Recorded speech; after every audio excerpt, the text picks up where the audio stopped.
नमस्कार, मी डॉक्टर सदानंद चौधरी.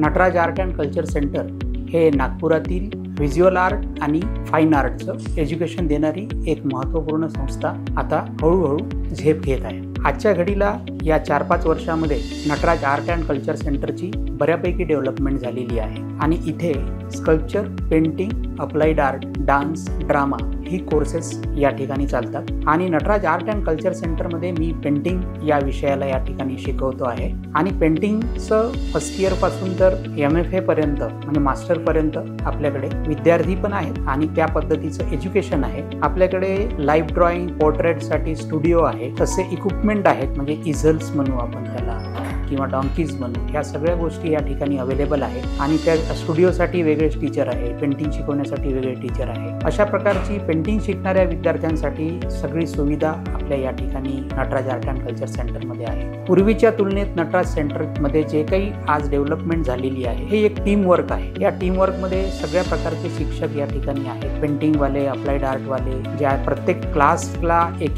शिक्षक या ठिकाणी आपल्या इन्स्टिट्यूटमध्ये आहेत. आणि या इन्स्टिट्यूटमधून जी काही विद्यार्थी आज शिकून गेलेली आहे ती काही बाहेर देशामध्ये आहेत. बरेच विद्यार्थी ॲडव्हर्टायझिंग एजन्सीमध्ये आहेत. आपण जर बघितलं दर 5 वर्षांनी जे आपली एज्युकेशन सिस्टीम आहे, या एज्युकेशन सिस्टीममध्ये आपल्याला बदल दिसतो. काहीतरी कुठल्या तरी एखाद्या फील्डला जास्त वाव मिळते. तसं आता सध्या जे अप्लाइड आर्टची फील्ड आहे तिकडे जास्त विद्यार्थ्यांचा कल आहे, कारण हा ॲडव्हर्टायझिंगचा जमाना आहे. त्याच्यामुळे ॲडव्हर्टायझिंगच्या जमान्यामुळे आपल्याकडे अप्लाइड आर्ट, इलास्ट्रेशन, फोटोग्राफीसाठी भरपूर विद्यार्थी आहेत. त्या तुलनेत पेंटिंगला जरी कमी विद्यार्थी असले तरी पेंटिंगमध्ये सुद्धा दरवर्षी आपल्या इथले विद्यार्थी बाहेरचे जे कॉम्पिटिशन्स होतात पेंटिंगचे, इव्हन मागच्या वर्षी दिल्लीची RBIनी जी कॉम्पिटिशन घेतली त्या RBIच्या कॉम्पिटिशनमध्ये आपल्या इथली एक विद्यार्थिनी सिलेक्ट झाली होती आणि ती ऑल इंडिया लेवलवरची कॉम्पिटिशन होती. आणि इतरही ज्या पेंटिंगच्या माध्यमातून ज्या काही कॉम्पिटिशन होतात त्या कॉम्पिटिशनमध्ये विद्यार्थ्यांना प्राइजेस मिळतात आणि विद्यार्थी सहभागी होतात. या व्यतिरिक्त इथे एक मोठा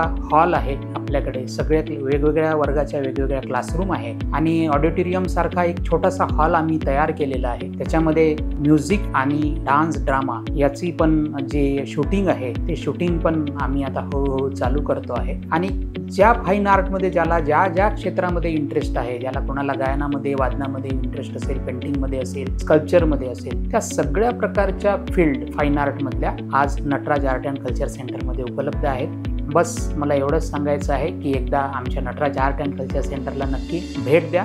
धन्यवाद.